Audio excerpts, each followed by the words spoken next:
Enan! Saan pupunta? Dito lang sa peryahan. Pupuntahan ko lang sila nanay. Nagpeperya kasi sila eh. Gusto mo ba sumama, Sep?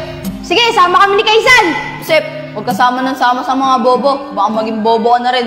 Ay Nad, di nga pala ako makakasama sa'yo. Masakit nga pala pa ako. Tignan mo. Sakit. Sige, Sep. Dito na ako. Sige, ingat.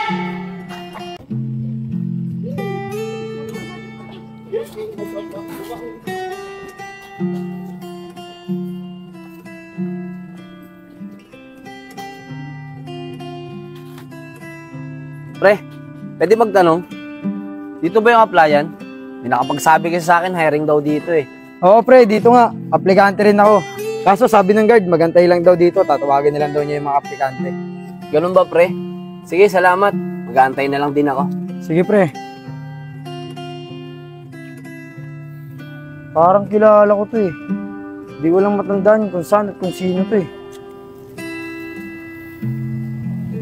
Ito to. Si Nad! Nad! Pre! O pre, kilala mo ako? Oo pre, si Joseph to. Hindi mo ba ako natatandaan? Hindi pre. Pero pwede bang pakitanggal ng face mask mo? Baka sakaling makilala pa kita. Ay, oo nga pala. Oo pre, si Joseph to. Ano pre, kamusta ka na? Pasensya ka na pre ah. Hindi ko talaga matandaan eh. Saan ba tayo nagkakilala? Ano ka ba pre? Kababata mo ako. Si Joseph to. Tsaka si Kaisan, di ba? Tatlo tayo magkakalaro palagi.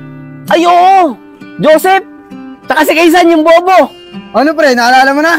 Oo pre, naalala ko na. Pasensya ka na pre ha. Di kagad kita nakakilala. Siya nga pala pre. Kamusta si Kaisan? Sigurado ako walang trabaho ngayon yun. Malamang, tambay ngayon yun. Naalala ko tuloy nung mga bata pa tayo. Lagi ko nabubuli sa classroom yun eh.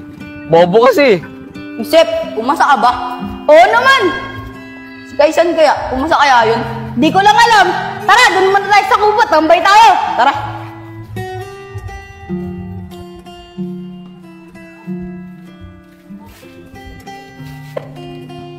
Kaisan, kamusta yung exam mo? Pumasa ka ba? Kami ni Joseph, pumasa kami. Hindi nga eh.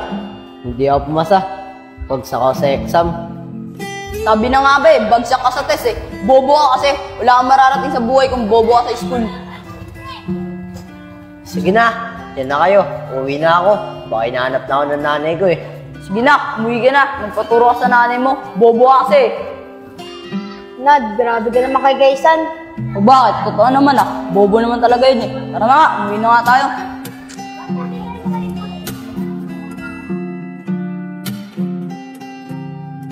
Kaisan, ano yung ginagawa mo?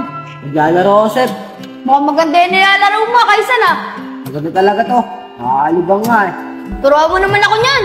Sige mamaya pagtapos ko. Enan, saan pupunta? Dito lang sa peryahan. Pupuntahan ko lang sila nanay. Nagpeperya kasi sila eh. Gusto mo ba sumama, Sep? Sige, sama kami ni Kaisan. Sep, huwag kasama ng sama sa mga bobo. Baka maging bobo ka na rin.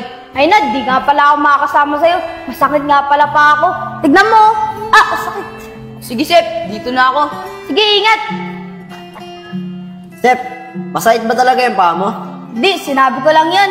Siya nga pala, pasensya mo na sa Enad ah. Tulagi yan niyang binubuli. Wala yun, Sep. Kaisan, siya nga pala, punta lang tayo sa bahay para turuan mo ako niyang nilalaro mo. Tara, Sep.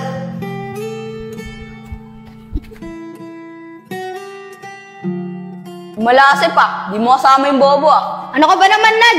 Lagi mo lang tinatawag na bobo si Kaisan. Eh may pangalan naman yun. Ba't kaya hindi mo tawagin sa pangalan niya?